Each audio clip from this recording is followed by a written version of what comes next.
La Belgique anticipe un déploiement de plus de 200 soldats au Mali. N'hésitez surtout pas de vous abonner à votre chaîne et activer la cloche de notification pour ne rien rater.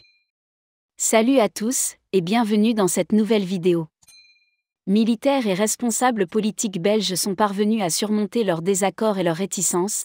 Un déploiement de troupes belges aura bien lieu en 2022 au Mali, comme l'explique mon confrère Gérard Gaudin, de l'agence Belga. Le ministère belge de la Défense envisage l'envoi d'un « Combined Arms Tactical Subgroup », CATSG, un sous-groupement tactique interarmes, qui sera déployé de manière graduelle et évolutive. Les effectifs évolueront de 165 vers 255 militaires en 2022, entre le milieu et la fin de l'année, en fonction de la situation politique et sécuritaire sur place.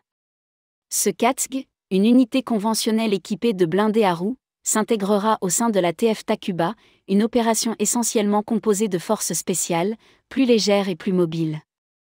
Les missions assignées à cette compagnie de manœuvre pourraient consister d'une part en la protection de la base de déploiement de Takuba et de convois logistiques et d'autre part en l'appui en deuxième ligne des forces spéciales et de leurs partenaires maliens, selon le commandant Van Belgem, conseiller militaire de la ministre belge de la Défense.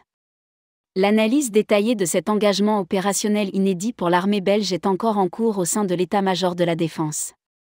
L'armée maintiendra par ailleurs sa participation à des niveaux différents dans plusieurs pays de la région du Sahel et alentour, au Mali, au sein des missions de l'ONU, la MINUSMA, avec sans doute un des nouveaux avions de transport Airbus A400M pour 3 mois, et au sein de la mission de l'Union européenne chargée de la formation des FAMA, le UTM Mali, en Tunisie, au titre de l'assistance militaire. Au Niger, en vertu de la coopération bilatérale baptisée Opération New Nero, ONN, qui vise à former des unités de l'armée nigérienne pour combattre les groupes djihadistes actifs au Sahel, au Burkina Faso pour entraîner les forces spéciales locales, au Bénin où des militaires se déploieront pour entraîner des équipages de patrouilleurs fluviaux et former des démineurs et pour participer à 2 exercices dans le golfe de Guinée. Au lendemain de la violente attaque de la base de l'usine chinoise, Koué, qui construit l'autoroute à péage Mourtiès-Aïbé, la gendarmerie a procédé à des arrestations dans le village de Kokoma, situé dans la commune de Sindia, où elle n'a laissé que femmes et enfants. Mais, elle a procédé à un tri avant de libérer toutes les personnes âgées et mineures, hier. Pour l'instant, seuls 10 individus, soupçonnés d'avoir participé au cambriolage, ont été placés en garde à vue. Ils vont être probablement déférés ce mercredi devant le parquet du tribunal de grande instance de Mour.